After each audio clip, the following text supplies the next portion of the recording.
नमस्कार मित्रांनो, मराठी सर्व्हिस या आपल्या यूट्यूब चॅनलवरती आपलं स्वागत आहे.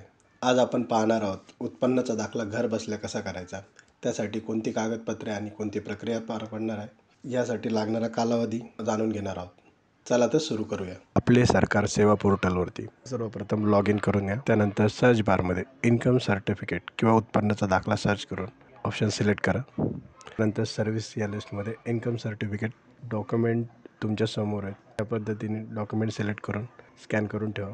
तुमच्या सोयीनुसार 1 वर्षासाठी किंवा 3 वर्षासाठी मला उत्पन्नाचा दाखला काढायचा आहे. करताना सर्व नावे काळजीपूर्वक,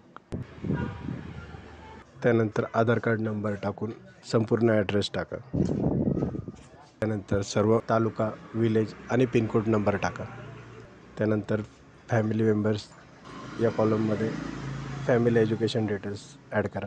त्याच पद्धतीने फॅमिली इन्कम बेनिफिशियरी याची निवड करून योग्य ते कारण लिहा. Other source of income details यामध्ये इन्कम टाकून त्यानंतर अटॅचमेंटमध्ये प्रतिज्ञापत्र जोडून आय ॲक्सेप्ट करून पुन्हा एकदा माहिती वाचून घ्या. यानंतर ह्या स्टेपनंतर तुम्हाला माहितीमध्ये बदल करता येणार नाही. समावेश करा या चिन्हावरती क्लिक करा.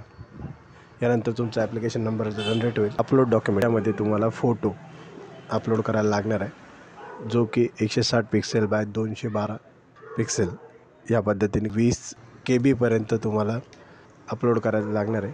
तर त्या पद्धतीने तुम्ही फोटो तयार करून घ्या.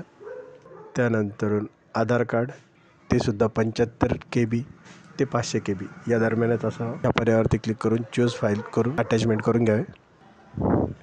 याच पद्धतीने इतरही सर्व डॉक्युमेंट सिलेक्ट करून घ्या. त्यानंतर सर्वात शेवटी सेल्फ डिक्लेरेशन फॉर्म डाउनलोड करून त्याची प्रिंट करा. त्यानंतर तो पूर्ण व्यवस्थित भरून त्याच्यावरती फोटो चिटकवून स्कॅन करून घ्या. त्यानंतर स्वघोषणापत्रामध्ये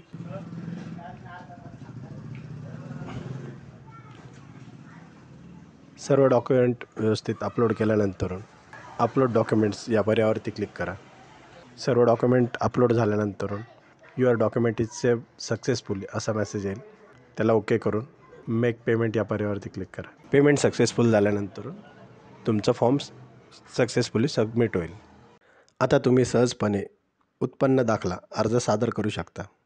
या प्रक्रियेने तुमचं काम सोपं आणि जलद होईल. जर तुम्हाला या व्हिडिओ आवडले असेल तर लाईक करा. अजूनही काही प्रश्न असतील तर कृपया कमेंट करा. आणि हो, चॅनलला सबस्क्राईब करायला विसरू नका. तुमच्या सर्व सरकारी अर्ज प्रक्रियेसाठी मराठी सर्व्हिस चॅनल पाहत राहा. धन्यवाद.